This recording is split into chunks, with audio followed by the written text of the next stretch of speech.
మిమ్మల్ని నేను పాలు తేనెలు ప్రవహించు కానాను దేశమునకు మిమ్మల్ని నేను తోడుకుని పోబోతున్నాను అని దేవుడు మాట్లాడడం జరుగుతుంది. హల్లెలూయా, హల్లెలూయా. ఎప్పుడైతే మరి దేవుడు ఇక్కడ వీరికి ఈ వాగ్దానమును దేవుడు అనుగ్రహిస్తాడో ఇప్పుడు అలా గమనించండి. ఆ వాగ్దానమును ఇచ్చిన తర్వాత దేవుడు అనేక పర్యాయములు అనేక విధాలుగా వారిని నడిపించడం జరుగుతుంది. హల్లెలూయా.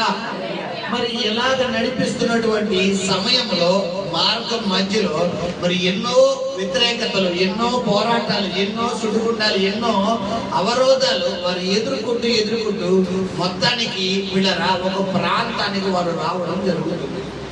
ఆ ప్రాంతము ఏంటంటే మరి పిల్లరా, ఆ ప్రాంతమును చూడడానికి వీరికి ముందుగా మరి దేవుడు మోషేతో మాట్లాడడం జరుగుతుంది. ఏంటి ఆ ప్రాంతం అంటే కానాను. అంటే దేవుడు ఏదైతే వాగ్దానం, ఆశీర్వాదంతో కూడినటువంటి వాగ్దానంలోకి నేను మిమ్మల్ని తీసుకువెళ్తానని చెప్పి దేవుడు వారితో మాట్లాడుతున్నాడో ఆ వాగ్దాన భూమిని వీరికి ఇచ్చే ముందుగా దేవుడు మోషేతో మాట్లాడి ఏం చెప్తున్నాడంటే అక్కడ మనం చదువుకున్నాము 11వ అధ్యాయంలో ఏమని చెప్తున్నారా, నేను ఇశ్రాయేలుకు ఇచ్చుచున్న కానాను దేశమును సంచరించుటకు మనుషులను పంపుము. అంటే వేరుల వారిగా మన భాషలో చెప్పాలి అనుకుంటే పిల్లరా చూడండి, మనము ఎక్కడికైనా ఇల్లు అద్దెకి వెళ్ళాలనుకుంటే ఫ్యామిలీ ఎత్తుకుతామా? అలా ఎత్తుకులు కొంతమంది ఉంటారు.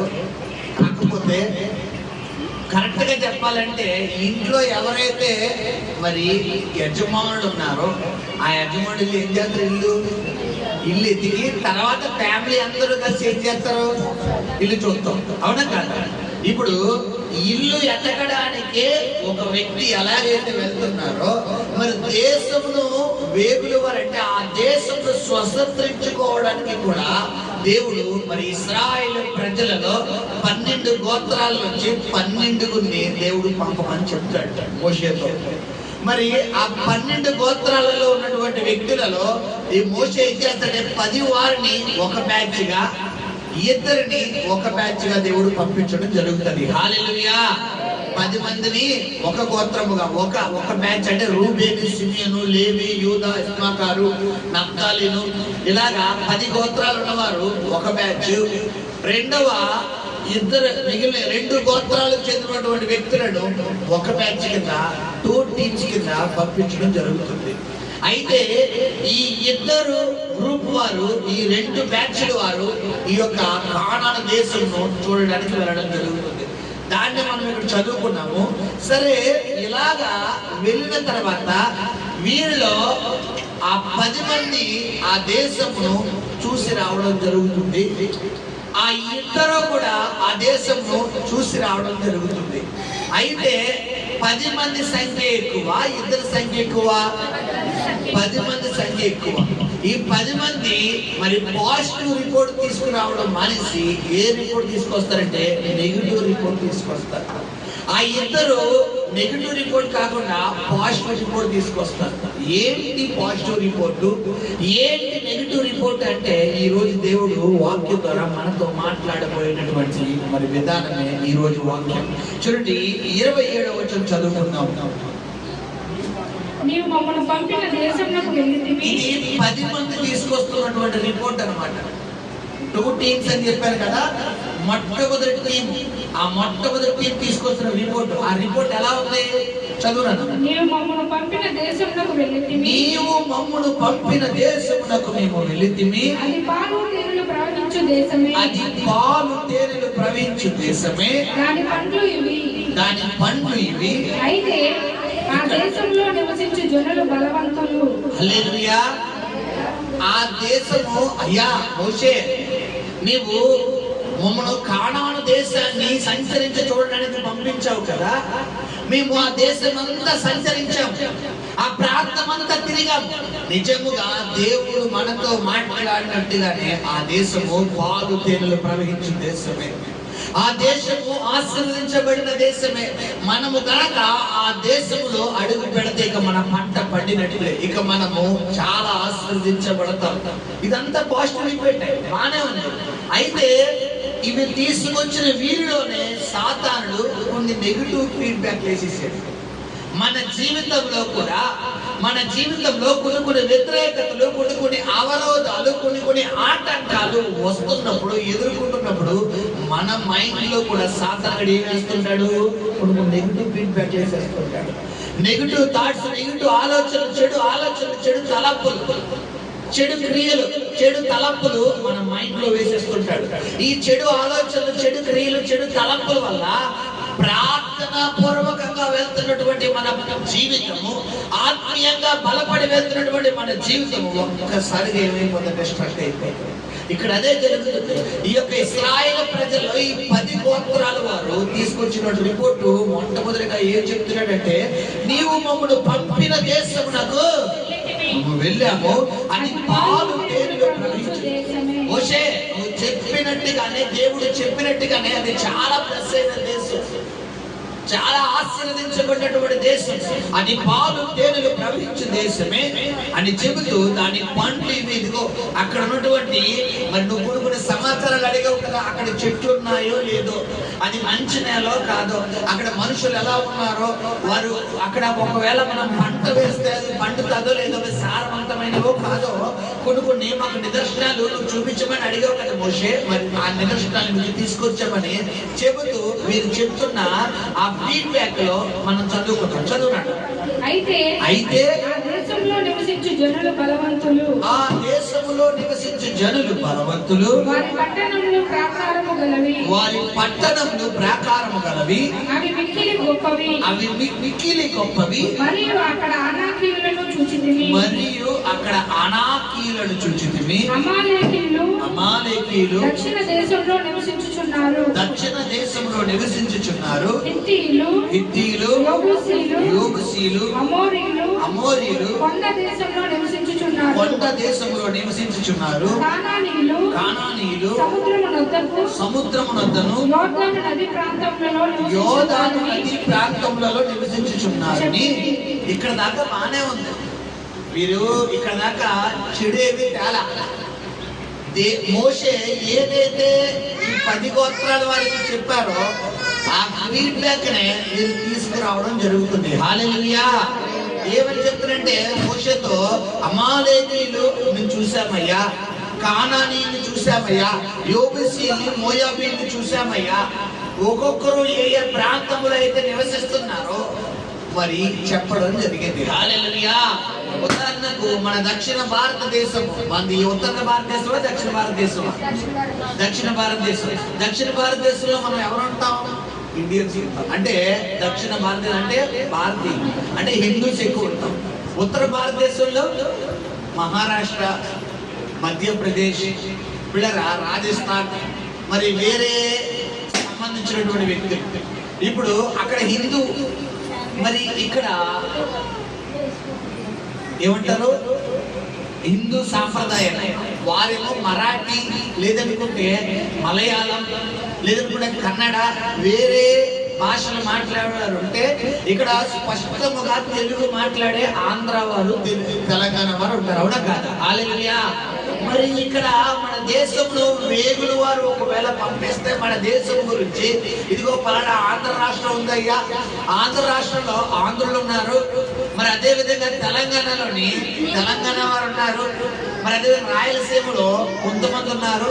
ఎలాగైతే వార్తలు చెబుతామో అదే విధంగా ఈ యొక్క ఇశ్రాయేలు ప్రజలు ఉన్నటువంటి 10 గోత్రాల వారు, వేగుల వారు కూడా ఈ వార్తను తీసుకొస్తున్నారు. అయ్యా, అమాలేకీయులు ఒక చోట ఉన్నారు, మరి అదే విధంగా యెబూసీయులు ఒక చోట ఉన్నారు, కానానీయులు ఒక చోట ఉన్నారు అని చెప్పి వారు బలవంతులు అని ఇదంతా చెప్తున్నారు. ఇదంతా మంచిదే, వారి యొక్క గుణగణాలన్నీ చెప్తున్నారు, వారి అక్కడ పండ్లు, ఇదంతా పర్వాలేదు. ఇలాగ తీసుకొస్తున్న వీరిలోనే సాతాను ప్రవేశించండి. ఎక్కడ అంటే మనం చదువుకుందాం, 30వ వచనం చదువుకుంటూ వెళ్దాం. కాలేబు మోషే ఎదుట జనులను నిమ్మలపరిచి, ఓకే, మనం నిశ్చయముగా వెళ్ళుదము, దాన్ని స్వాధీనపరచుకొందుము, దాన్ని జయించుటకు మన శక్తి చాలదను. అయితే అతనితో కూడా పోయిన ఆ మనుషులు, ఆ జనులు మనకంటే బలవంతులు. ఇదిగో ఈ 10 గోత్రాల వారిలో పిల్లరా వీరి ఫీడ్బ్యాక్ తీసుకొచ్చిన తర్వాత కాలేబు రెండవ గోత్రం అంటే రెండో టీం, మరి 10 గోత్రాల వారు ఒక టీము, 2 గోత్రాల వారు ఒక టీం అని చెప్పాను కదా పిల్లరా. ఆ 2 గోత్రాల వారిలో ఒక వ్యక్తి ఎవరంటే కాలేబు, రెండో వ్యక్తి ఎవరంటే యెహోషువ. ఈ కాలేబు యెహోషువ ఎవరి మీద ఎక్కువ ఆధారపడేవారంటే దేవుడి మీద ఎక్కువ ఆధారపడే వ్యక్తులు. దేవుడు బాహుబలాన్ని, దేవుడి యొక్క జ్ఞానాన్ని, దేవుడి యొక్క శక్తి సంపన్నాన్ని అధికంగా తీసుకునేవారు.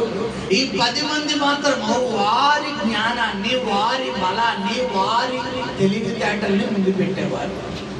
ఇప్పుడు ఈ 10 మంది తీసుకొచ్చిన ఫీడ్బ్యాక్ ఎలా ఉంటే, వారు నా ప్రాంతంలో ఉన్నారయ్యా, అక్కడ ఉన్నారయ్యా, ఇక్కడ ఉన్నారని 10 మంది గోత్రంలో వారు చెబుతుంటే, ఈ కాలేబు వచ్చి ఏం చెప్తున్నాడంటే, వారిని మనం దేవిస్తామయ్యా, దేవుడు ఉన్నాడయ్యా, దేవుడు చేస్తాడయ్యా అని అంటుంటే, మళ్ళా 10 గోత్రంలో ఉన్నవారు మధ్యకు వచ్చేస్తారు. వచ్చి ఏం మాట్లాడుతున్నారు వారు?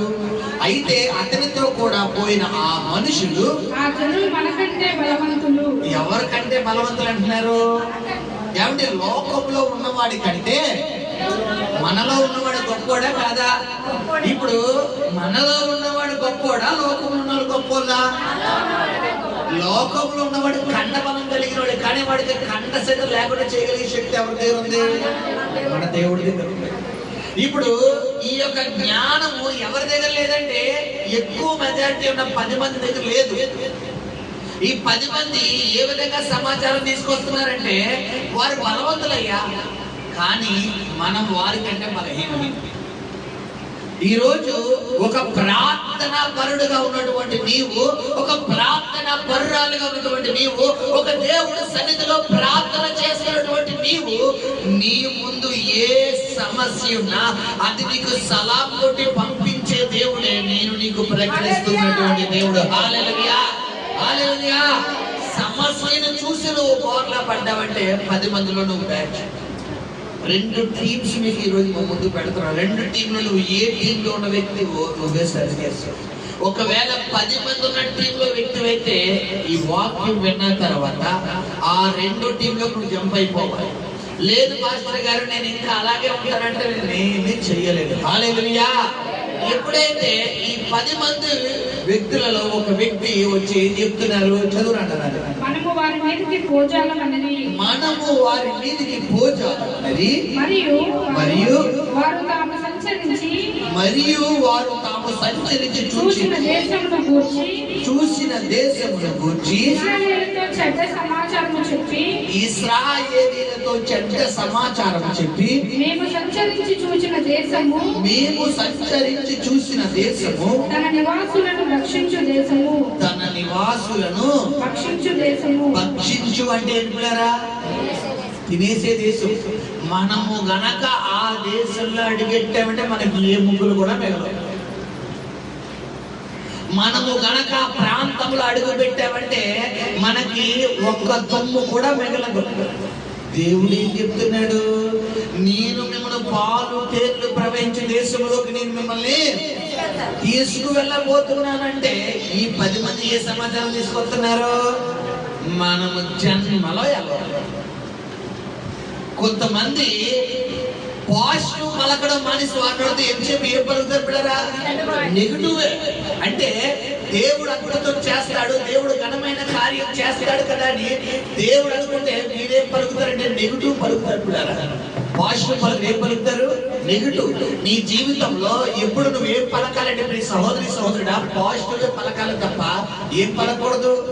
నెగిటివ్ పలకూడదు. నెగిటివ్ అంటే జరుగుతుందంటావా, అవుతుందంటావా, నా కష్టాలు తీరుతాయంటావా, నా భర్త మారతాడంటావా, నా బిడ్డలు మారతాడంటావా, నా కుటుంబంలో స్వస్థత వస్తుందంటావా, నాకు ఈ రోగం తగ్గుతుందంటావా, నేను ఈ కార్యం పొందుకుంటానంటావా అని మీ సహోదరుడా ఏం చేస్తామంటే చాలా మంది వారి జీవితంలో నెగిటివ్ ఎక్కువ పలుకుతారు. ఏం పలుకుతారు పిల్లరా?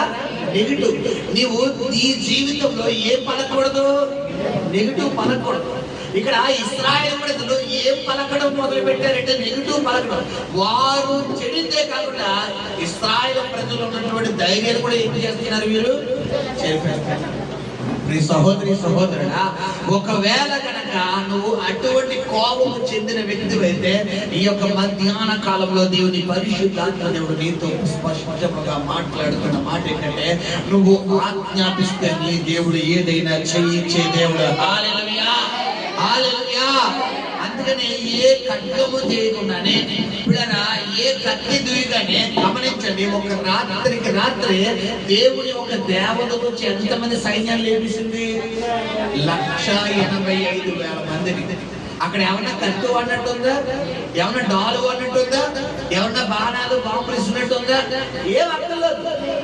నీవు సైతాను సామ్రాజ్యాన్ని ఎదుర్కోవాలి, సాతాను వేసే ఆ బాణాలు ఎదుర్కోవాలి అంటే నువ్వు దేవుడి సన్నిధిలో మోకరించి ప్రార్థన శక్తి తప్ప వేరే ఏ ఆయుధాన్ని నువ్వు కలిగి ఉండాల్సిన అవసరం లేదు. హల్లెలూయా, హల్లెలూయా. కరెక్ట్గా సాతాను కూడా ఎక్కడ దాడి చేస్తాడు తెలుసా పిల్లరా? నీ ప్రార్థన జీవితం దగ్గర. ఎక్కడ దాడి చేస్తాడు? నీ ప్రార్థనా జీవితం. నీ ప్రార్థనా జీవితం నువ్వు డైలీ చేసే ప్రార్థన ఆపిస్తావు అనుకోండి, నువ్వు డైలీ చేసే ప్రార్థన ఆగిపోయి వాక్యం ఆగిపోయింది అనుకోండి, ఇప్పుడు మెల్లగా ఎలా వచ్చేది? చేప కింద నీళ్ళలో వచ్చేస్తాడు. చేప కింద నీరంటే పైకి కనబడుతుంది. చేప కింద నీరు, చేప బయటికి బాగానే ఉంటుంది. ఒక్కసారి కూర్చోగానే మొత్తం డ్రెస్ అంతా తడిసిపోతుంది. అంటే ఏంటి? వాడు ఎలా స్ప్రెడ్ అవుతాడంటే, ఒక లైట్ విధంగా చెప్పండి, చెదలో పెడతాడు. చెద ఉంటుంది. ఎలా ఉంటుంది? పైకి ఎలా ఉంటుంది? చాలా ఉంటుంది. ఒకసారి ఎలా గుంజితే మొత్తం కూడా నీ ప్రార్థన జీవితం అలా కొలాబ్ చేస్తాడు. కాబట్టి ఇక్కడ ఏం జరుగుతుందంటే, మంచి సమాచారం తీసుకురావాల్సినటువంటి వ్యక్తులే ఏ సమాచారం తీసుకొస్తున్నారు? చెడ్డ సమాచారం తీసుకొస్తున్నారు. వారు సమాచారం తీసుకురావడమే కాకుండా ఏం చేస్తున్నారంట? చదువునంట, వారిని కనపరుస్తున్నారు. మేము సంచరించి చూసిన దేశము, మేము సంచరించి చూసిన దేశము, తన నివాసులను భక్షించు దేశము, తమ నివాసులను భక్షించు దేశము, దానిలో మాకు కనబడిన జనులందరూ, దానిలో మాకు కనబడిన జనులందరూ ఉన్నత దేవులు, అక్కడ నెఫీనీయుల సంబంధులైన ఆనాకు వంశపు నెఫీనీయులను చూచితిమి. మా దృష్టికి మేము మిడతల వలె ఉంటిమి. వారి దృష్టికి మేము అట్లనే ఉంటిమనేది. చూసారా? ఇక్కడ గొలియాత్ అనే ఒక వ్యక్తి మనము గతంలో మొదటి సమయాలు 16-17 అధ్యాయంలో మనకు పరిచయం అవుతున్నాడు. ఆ వ్యక్తి కూడా ఒక వంశానికి చెందిన వ్యక్తి అని చెప్పి మనం చదువుకున్న మొదటి దినవృత్తాంతాలు 20వ అధ్యాయం చూసినా సరే, ఆ వ్యక్తి ఏ వంశాలకు చెందిన వాడో మనం చూపిస్తాను. మొదటి దినవృత్తాంతాలు 20వ అధ్యాయము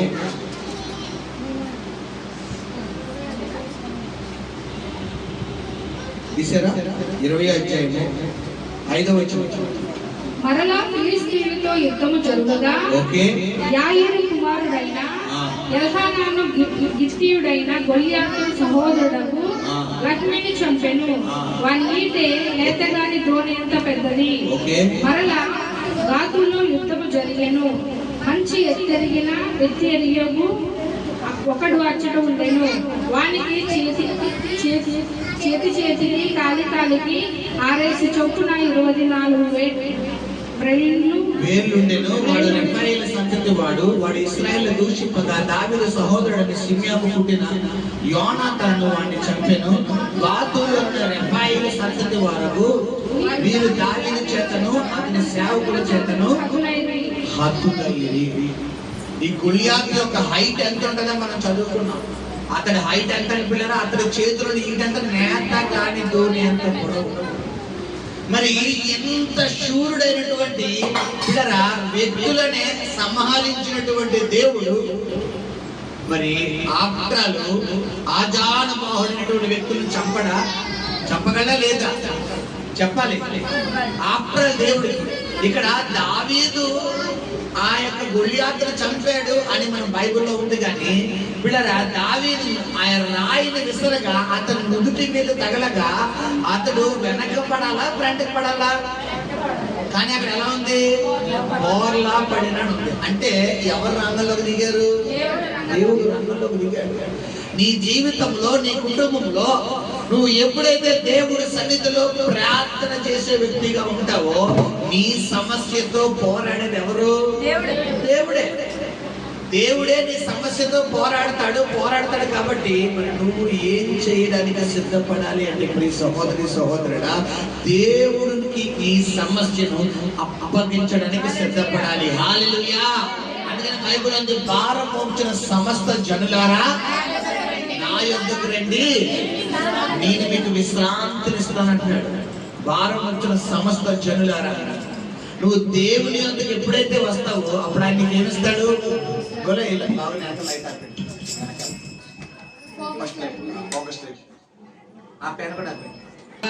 చూడండి, ఎప్పుడైతే మన జీవితంలో పిల్లరా ఎటువంటి సమస్య అయినా, ఎటువంటి సవాలైనా మనం ఏం చేయాలి?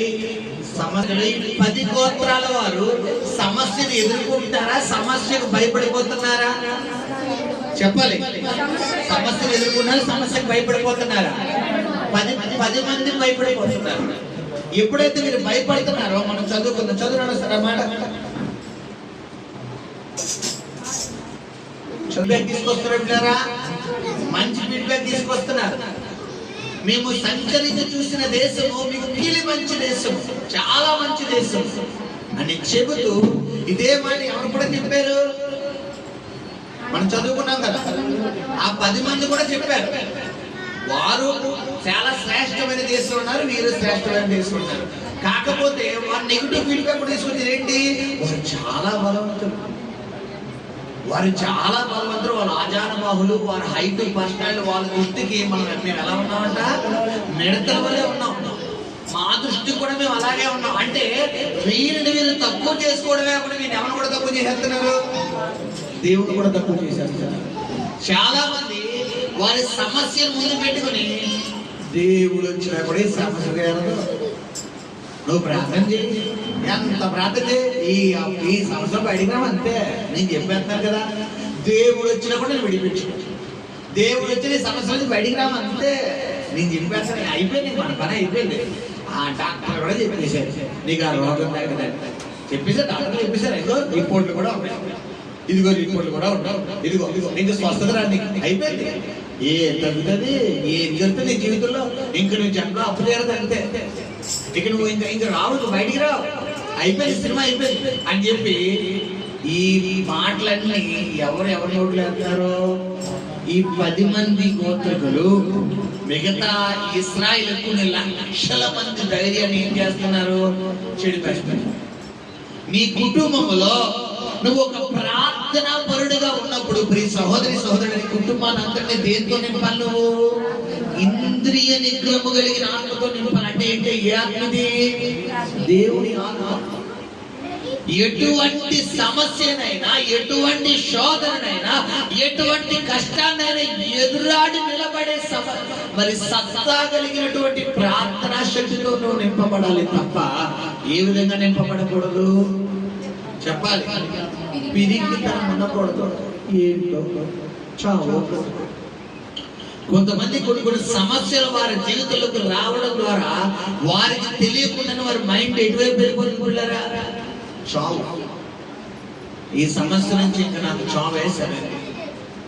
గతించిన ఒక 6 months to 8 months బ్యాక్ ఒక ఫోన్ కాల్ వచ్చింది నాకు, ఒక ప్రాంతం నుండి. ఆ వ్యక్తికి అప్పెంతో, అంటే మన భాషలో అయితే మనకు తక్కువే, అయితే ఆ వ్యక్తికి అదే ఎక్కువ. 1,00,000 రూపాయలు అప్పు. ఎంత అప్పు? ఎంత? 1,00,000 రూపాయలు అప్పు. 1,00,000 రూపాయలు అప్పు కోసం అయ్యగారు చచ్చిపోతారని చెప్పి సూసైడ్ చేసుకోండి చెప్పి బస్సు కింద పడిపోయేప్పుడు ఫోన్ చేశాడు అయ్యగారు. ఇంకో 10 నిమిషాల్లో బస్సు కింద పడిపోతున్నాడుగా, అయ్యగారు చచ్చిపోదాం అనుకుంటున్నానండి. ఎదుగో కానీ నేను ఎందుకు, మన బిలీవర్ కాదు, క్రిస్టియన్ కాదు, ఏమీ కాదు. నేను ప్రాంతంలో ప్రార్థన చేయడానికి వెళ్ళినప్పుడు ఆ ప్రాంతంలో ఉన్న వ్యక్తి ఏం చేశారంటే సువార్త ప్రకటించి, అయ్యగారు ఒక కుటుంబం ఇలాగనే, ఆయన ఆటో డ్రైవర్ అనమాట, నేను ఇలా ఆటో డ్రైవ్ చేస్తుంటే ఒక కుటుంబం ఎక్కారు అయ్యగారు. అయితే ఆ కుటుంబం చాలా కష్టాల్లో ఉన్నారు, మన ప్రభువుని నమ్ముకున్న వ్యక్తులే, ఇప్పుడిప్పుడే ప్రభువులోకి వస్తున్నారు. అయితే మీకోసం చెప్పానండి, మీరు రాజమండ్రి, మీరు ఈ ప్రాంతానికి వచ్చినప్పుడు మీకోసం నేను మిమ్మల్ని తీసుకువస్తానని చెప్పి మాట ఇచ్చాను. మిమ్మల్ని అడగకుండా క్షమించండి అయ్యగారు అంటే అయ్యో పర్వాలేదన్నా, సువార్త చేయడమే మనం ముఖ్యం కదా, సరే వెళ్దాం నడండి. ఎక్కడంటే ఇక్కడ అయ్యగారు మా దగ్గరలోనే అంటే ఆయన ఆటో ఎక్కించుకుని తీసుకెళ్ళారు. అక్కడ ప్రార్థన చేయడం ఆ కుటుంబానికి వెళ్ళాం. అప్పుడు ఈ సహోదరుడు కూడా అక్కడ వచ్చి ఉన్నాడు. ఆయనతో దేవుడు మాట్లాడాడు. ఆయనతో దేవుడు మాట్లాడితే కొన్ని సమస్యలన్నీ మాట్లాడిన తర్వాత ఏదైతే దేవుడు పరిశుద్ధాత్మ దేవుడు మాట్లాడాడో ఆ ప్రతి మాట తన జీవితంలో నెరవేరిన మాట. నేనేమి చెప్పకుండా ఈ పాస్టర్ గారికి నేను పరిచయం లేకుండా నా గురించి మొత్తం చెప్పారు ఏంటి అని ఆశ్చర్యపోయి అప్పటి నుండి ఆయన ఏం చేసుకోవడం మొదలు పెట్టాడు, ప్రార్థన చేసుకోవడం మొదలు పెట్టాడు. సరే అలాగే తన సమస్యలన్నీ ఎదురైపోతుంటే ఒక రోజు నా నెంబరు తన ఎవరికైతే నేను ప్రార్థన చేశానో వారికి నా నెంబర్ ఇచ్చి వచ్చాను. వారి దగ్గర నెంబర్ తీసుకుని అయ్యగారు ఒక ప్రాంతానికి వచ్చి చనిపోదాం కదా అని అనుకున్న చివరి ఫోన్ కాల్ నాకు చేసి, నేను ఎందుకో ఎలా అయిపోదాం అనుకున్నాను పాస్టర్ గారు, కానీ చివరి క్షణంలో మీకు ఫోన్ చెయ్యాలని నాకు లోపల నుంచి అనిపించి మీకు ఫోన్ చేశాను అయ్యగారు అని చెప్పి ఫోన్ చేశాడు. ఇప్పుడు ఆ వ్యక్తితో మాట్లాడి ఒకటే చెప్పా, అన్నా నీ సమస్య నీకు పెద్దగానే ఉంది, అది ఎదుటి వారికి చిన్నదేమో కానీ నీకు పెద్దగా ఉంది, కానీ నీ సమస్య యేసయ్యకు అది ఆధారాలు మాత్రమే. అయితే నువ్వు యేసయ్య మీద డిపెండ్ అయినప్పుడే ఆ సమస్య నుండి నువ్వు బయటికి రాగలవన్నా అన్నాడు. హల్లెలూయా. పాస్టర్ గారికి నా వల్ల కాదండి, నాకు సాయం చేయడానికి ఎవరు లేరు, నేను ఎట్టి పరిస్థితుల్లోని సమస్యలోంచి బయటకు రా, నా అనుకున్న వారు అందరూ చేయొదిలేశారండి. నీ సావు నువ్వు సావన చివరికి నాకు కట్టుకున్న భార్య సైతం నువ్వు ఎందుకు నన్ను ఇచ్చేస్తున్నావు, నీ వల్ల మాటలు పడాలా, నీ వల్ల మేము ఇచ్చేయాలా, ఏమన్నా అయిపో అని చెప్పి నాకు కట్టుకున్న భార్య నా బిడ్డల సైతం నన్ను చాలా హీనంగా మాట్లాడారు పాస్టర్ గారు అని చెప్పి బాధపడుతున్నాడు. అన్న ఎవరు నిన్ను వదిలేసినా కానీ యేసయ్య నిన్ను వదలడన్నా, యేసయ్య నిన్ను వదలడు, యేసయ్య నీతో ఉన్నాడన్న. నేను చెప్తున్నాను తప్పకుండా దేవుడు కొన్ని నెలలు తిరిగేలోపు నీ సమస్యను దేవుడు తొలగిస్తాడన్నా. నా యందు నువ్వు దయించి నువ్వు తీసుకున్న నిర్ణయం నుంచి బయటికి రానా అంటే అక్కడ చనిపోయే వ్యక్తి ఆ సమయంలో దేవుని ప్రేరేపణతో పిల్లరా ఫోన్ కాల్ చేయడం ఒక 10 నిమిషాలు కరెక్ట్గా నేను కోటానికి బయలుదేరుతాను. ఆ రోజు మధ్యాహ్నం కోటానికి బయలుదేరుతుంటే మెసేజ్ వచ్చింది. మెసేజ్ రాగానే వెంటనే కాల్ మేము మెసేజ్ రిటర్న్ కాల్ చేస్తాం. అప్పుడు జరిగిన విషయం ఇది. హల్లెలూయా. అప్పుడు వెళ్ళిపోయిన వ్యక్తి తర్వాత 6 నెలల తర్వాత ఆ 1,00,000 రూపాయలు అప్పే కాదు అప్పు తీసుకున్నాడు. తర్వాత ఇంకో వ్యాపారం పెట్టి ఆ వ్యాపారంలో సక్సెస్ అయ్యి ఇక్కడ కూడా మన దగ్గరకు వచ్చి ఒక రోజు సాక్ష్యం చెప్పాడు. హల్లెలూయా. ఇప్పుడు నరకానికి వెళ్ళిపోవచ్చు రాత్రి దేవుడు తప్పించాడా లేదా? ఇప్పుడు ఫీడ్బ్యాక్ పాజిటివ్ గా వచ్చిందా నెగిటివ్ గా వచ్చిందా? ముందు నెగిటివ్ గా వచ్చిన ఫీడ్బ్యాక్ దేవుడు ఎలా మార్చాడు? పాజిటివ్ గా మార్చాడు. మన జీవితంలో ఎప్పుడు మంచే కాదు, కొన్ని సమయంలో వ్యతిరేకతలు వస్తుంటాయి, కొన్ని శ్రమలు వస్తుంటాయి, కొన్ని శోధనలు వస్తుంటాయి, కొన్ని ఇబ్బందులు వస్తుంటాయి, కొన్ని ఒడిదుడుకులు వస్తుంటాయి. వస్తున్న శోధనలు బట్టి మనం ఏమైపోకూడదంటే బలహీనం అయిపోకూడదు. ఆ సమస్యలనే ఆ యొక్క శ్రమల ద్వారా ఆ కిరటాల ద్వారా ఒక్కొక్క స్టెప్ మనం ఎత్తుకు పై ఎత్తుకు వెళ్తుండాలి. హల్లెలూయా. హల్లెలూయా. 10 మంది ఫీడ్బ్యాక్ ఇలా తీసుకొస్తే ఆ ఇద్దరు మాత్రం మంచి ఫీడ్బ్యాక్ తీసుకొచ్చేయమంటున్నారు. అది చాలా మిక్కిలి మంచి దేశం అయ్యా అని చెప్పు కొన్ని మాటలు చెప్తున్నారు. చెప్పి ముగిస్తారు. చదువున్నాడు. ఇశ్రాయేలీయుల సర్వ సమాజముతో మేము సంచరించి చూచిన దేశం మిక్కిలి మంచి దేశము, మిక్కిలి మంచి దేశము. యెహోవా మనమందు శ్రద్ధగా ఆలకించండి. యెహోవా మన యందు ఆనందించిన ఎడల ఆ దేశములో మనలను చేర్చి దానిని మనకిచ్చును. అది పాలు తేనెలు ప్రవహించు దేశమే. హల్లెలూయా. ఇప్పుడు వీరిద్దరు ఏం చెప్తున్నారు? వారేమో వారిచ్చిన ఫీడ్బ్యాక్ ఏంటి మనం చదువుకున్నాం కదా, పైన చదువునా వారి 32 వచ్చి వారు ఏం చెప్తున్నారు? వీళ్ళు ఏమంటున్నారు? వాళ్ళతో మనం పెట్టుకోలేమంటున్నారు. ఆ మిగిలిన ఇద్దరు ఏమంటున్నారు? ఆ దేశం దేవుడు మనకి అప్పగిస్తాడు. ఇప్పుడు ఇద్దరులో ఎవరి మాటకి దేవుడు ఓటేస్తాడు? ఇద్దరు మాటగా 10 మంది మాటగా? ఆల్రెడీ దేవుడు వాగ్దానం ఏమిచ్చాడు? నేను మిమ్మల్ని కానాను దేశంలో తీసుకెళ్తానన్నాడు. నీవు ఇప్పుడు శ్రమలో ఉన్నావు, రేపొద్దున నీకు రాబోతున్న ఆశీర్వాదం కాబట్టి దేవుడు నీతో మాట్లాడాడు. నిన్ను నేను ఆశీర్వదించబోతున్నాను, నిన్ను దీవించబోతున్నాను, నిన్ను స్వస్థపరచబోతున్నాను, నీ తలనెత్తబోతున్నాను, నీ ఎక్కడ అవమానం అక్కడ పైకి నిలబెట్టబోతున్నాడు. దేవుడు మాట్లాడాడు. ఇప్పుడు మాట్లాడిన దేవుడు మాటకు ముఖ్యమా, మీ పరిస్థితికి ముఖ్యం ఇస్తావా? దేనికి ప్రాధాన్యత ఇవ్వాలి? దేవుడు మాటకు ప్రాధాన్యత ఇస్తావా? నీ సమస్యకు ప్రాధాన్యత ఇస్తావా? నీ సమస్యకు ప్రాధాన్యత ఇచ్చేవాడు నువ్వు పైకి వెళ్ళాలి. నీ సమస్యను ముందు పెట్టి బాబోయ్ బాబోయ్ బాబోయ్ అన్నావనుకో, నేనే చెప్తున్నాడు, నువ్వు బయటికి రాలేదు. నా దేవుడు చూసుకుంటాడు. కానీ ఎవడొస్తాడు? చూస్తాడు, చూసుకుంటాడు. ఆ ఏసీ చేస్తాడు చేస్తాడు. కట్స్ ఉండాలి. ఈ కట్స్ నీలో ఉండాలంటే తెగించే కట్స్ అట్లా ప్రార్థనా పూర్వకమైన గట్స్ ఉండాలి. హల్లెలూయా. యెహోషువ కాలేబు ఒకటే అంటున్నారు, మనము కనుక యెహోవా యందు ఆనందించిన ఎడల ఆ దేశంలో మనల్ని చేర్చి. ఏమండి, దేవుడు నీ యందు ఎప్పుడు ఆనందిస్తాడు పిల్లరా? నీకు నచ్చినట్టు జీవించినప్పుడా, నీకు నచ్చినట్టు ప్రవర్తించినప్పుడా, నీకు నచ్చినట్టు మాట్లాడినట్టు, నీకు నచ్చినట్టు చూసి, నీకు నచ్చినట్టు ప్రార్థన చేసి, నీకు నచ్చినట్టు ప్రార్థన చేసి, నీకు నచ్చినట్టు చర్చకు వచ్చి, నీకు నచ్చినట్టు వాక్యం చదివి, నీకు నచ్చినట్టు ప్రార్థన చేసినప్పుడు దేవుడిని ఎంత ఆనందిస్తాడా? ఆయనకి నచ్చినట్టు జీవిస్తే దేవుడిని ఎంత ఆనందిస్తాడా? చెప్పాలి. ఎవరికి నచ్చినట్టు మనం జీవించాలి? దేవుడికి నచ్చినట్టుగా జీవించాలి. ఎప్పుడైతే నీకు ఇష్టమైంది నేను చేస్తానయ్యా, నాకు ఇష్టం వద్దు, నా జీవితంలో నా ఇష్టం వద్దు, నా స్వచిత్తం వద్దు, నువ్వు ఏది చెయ్యమంటే అది చేస్తాను, నువ్వు ఎక్కడికి వెళ్ళమంటే అక్కడికి వెళ్తాను, ఎవరితో మాట్లాడమంటే వారితో మాట్లాడతాను, ఎక్కడ నిలబడమంటే అక్కడ నిలబడతాను, కూర్చోమంటే కూర్చుంటాను, నిలబడమంటే నిలబడతాను, పడుకోమంటే పడుకుంటాను, వెళ్ళమంటే వెళ్తాను, వద్దంటే ఆగిపోతాను. ఇలాగ ఎప్పుడైతే నువ్వు దేవుడి చిత్తానికి ప్రాధాన్యత ఇస్తావో, దేవుడు నిన్ను కానాను దేశంలోకి తీసుకువెళ్ళే దేవుడు. హల్లెలూయా. ఇక్కడ కానాను అంటే ఆశీర్వదించబడిన జీవితం. పిల్లరా, 10 మంది మెజారిటీ ఎక్కువ, 2 మెజారిటీ తక్కువ. మెజారిటీ ఎక్కువ ఉన్న వారు పాజిటివ్ ఫీడ్బ్యాక్ తీసుకురావడం లేదు. మెజారిటీ తక్కువ ఉన్న వారు ఏ ఫీడ్బ్యాక్ తీసుకొస్తున్నారు? Positive feedback. నువ్వు పాజిటివ్ మాట్లాడాలా, నెగిటివ్ మాట్లాడాలా? నీ సమస్యలు చాలా ఉన్నాయి. అప్పుల సమస్య, ఆరోగ్య సమస్య, కుటుంబ సమస్య, భర్త సమస్య, భార్య సమస్య, బిడ్డల సమస్య, పక్కింటి సమస్య, బంధువుల సమస్య, మొత్తం సమస్యలనే నీ ఇంట్లోనే ఉన్నాయి కాదన్న. కానీ సమస్యలు ఎన్నున్నా రెప్పపాటులో అద్భుతం చేసే దేవుడు నువ్వు కలిగి ఉన్నావు. హల్లెలూయా. హల్లెలూయా. బైబిల్లో దేవుని వాక్యం ఉంది, నీకు ఆవగింజంత విశ్వాసం ఉన్న ఎడల ఆ కొండను వెళ్ళి సముద్రంలో పడమంటే పడాలంటే. చెప్పేది నువ్వు కాదు, ఎవరో? దేవుడు. కొండ నీకంటే పెద్దది, కానీ కొండను సైతం పెకిలింపగలిగే శక్తి ఎవరిది? యెహెజ్కేలు 37 అధ్యాయాలు ఏం జరుగుతుంది అక్కడ? ఎండిపోయిన ఎముకలతో యెహెజ్కేలు మాట్లాడుతున్నాడు. యెహెజ్కేలు పరిశుద్ధాత్మ దేవుడు మాట్లాడుతున్నాడా? నువ్వు మాట్లాడాలా? నీ పరిస్థితులతో నీలో పరిశుద్ధాత్మ దేవుడు మాట్లాడతాడా? నీలో పరిశుద్ధాత్మ దేవుడు మాట్లాడాలంటే నువ్వు ఎవరికి అవకాశం ఇవ్వాలి? దేవుడికి అవకాశం ఇవ్వాలి. నువ్వు దేవుడికి అవకాశం ఇవ్వకుండా కొంతమంది నేను చూసుకున్నానండి అట్లకెళ్ళి ఆ సంగతి నేను చెప్తాను అన్నవంకో, నేను పక్కలాగెళ్తాను.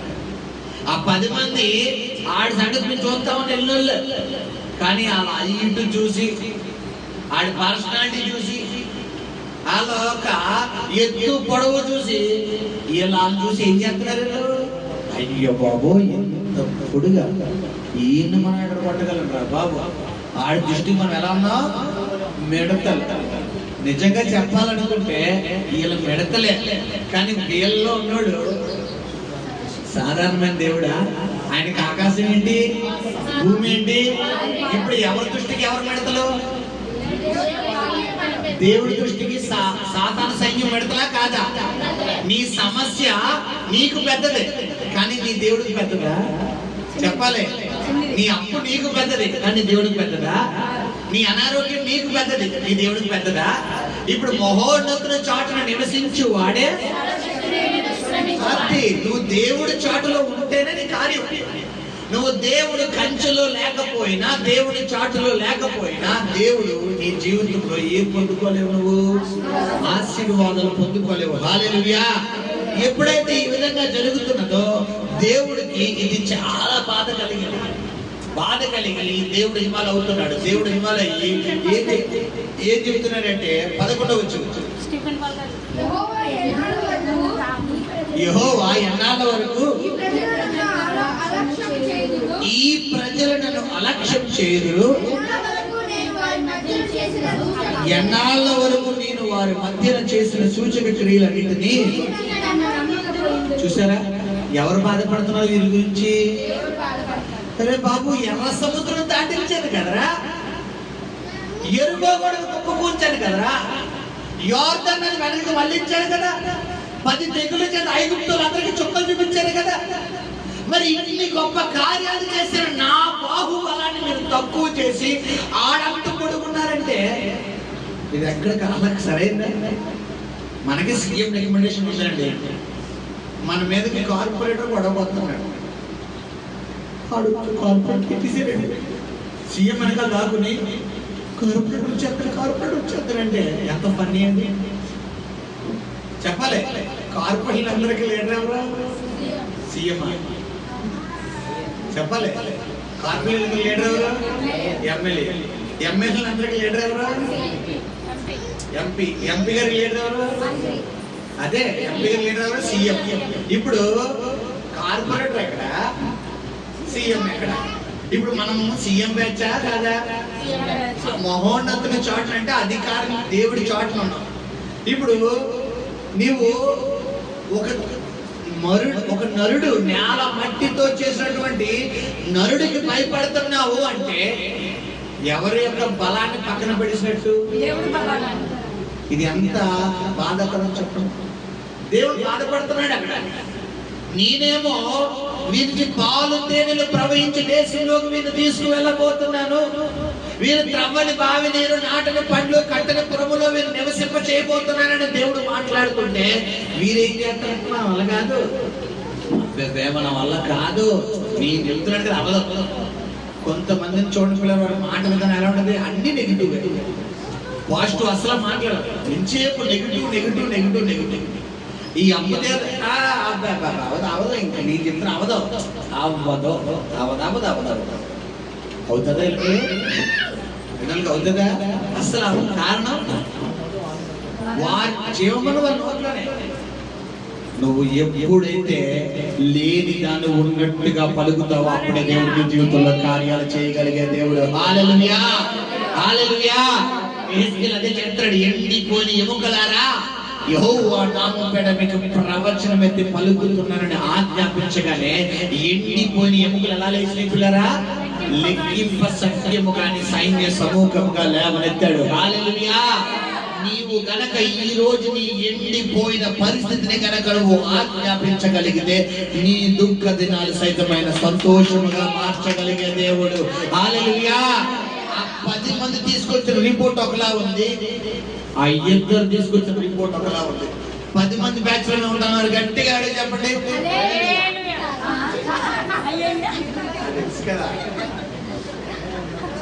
10 మంది బ్యాచ్ లో ఉన్నారు, గట్టిగా అడిగి చెప్పండి. కాదండి, 2 బ్యాచ్ లో ఉన్నారు, గట్టిగా గమనించండి. నీ దేవుని ఎప్పుడు తక్కువగా చూడలేదు. నీ సమస్య పెద్దదేని కాదని, నీ కష్టం పెద్దదేని కాదని, నీ రోగం పెద్దదే కాదని, కానీ సమస్యను సైతం తారుమారు చేయగలిగే, సమస్య సైతం లేకుండా చేయగలిగే, సమస్య సైతం కనుచూపు మేర లేకుండా చేయగలిగే దేవుడే నేను నీకు ప్రకటిస్తున్నటువంటి దేవుడు. హల్లెలూయా, హల్లెలూయా. ఎప్పుడైతే ఈ ప్రజలు, ఈ 10 మంది ఈ యొక్క గోత్రములో ఉన్నవారు ఆ యొక్క దేశమును చూసి అల్పమైనటువంటి సమాచారం, చెడ్డ సమాచారం తీసుకొచ్చి ప్రజలను ధైర్యాన్ని చెడిపిస్తారు. ఈ 2 వెళ్ళి, లేదయ్యా మనము గనక దేవుని యందు ఆనందించిన ఎడల దేవుడు మనల్ని గొప్పగా చేస్తాడు అన్న విషయంలో పిల్లరా వీరు ఎవరి దృష్టిలోకి చేరారు అంటే దేవుడి దృష్టిలోకి చేరారు. హల్లెలూయా. మరి మధ్యాహ్న కాలంలో దేవుడు పరిశుద్ధాత్మ దేవుడిని ప్రశ్నిస్తున్నాడు, నీ సమస్య నీకు పెద్దగా ఉందా? ఒకవేళ ఇన్ని రోజులు నువ్వు నీ నేత్రాలతో చూస్తున్నావు కాబట్టి సమస్య నీకు ఎలా అనిపించింది?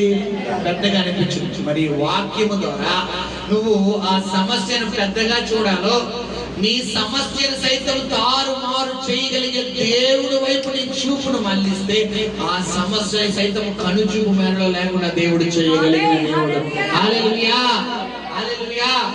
10 గోత్రాల వరే ఉండి దేవుడి చేత మరి పిల్లరా కోప్పడే విధంగా ఉంటాము. ఆ 2 గోత్రాల వలె ఉండి దేవుని యందు ఆనందించేటటువంటి జీవితం కలిగి వారిగానే ఉంటాము. చాయిస్ మీకు వేస్తున్నాను, ప్రార్థన చేస్తాను. కళ్ళు మూసుకోండి. పరిశుద్ధపు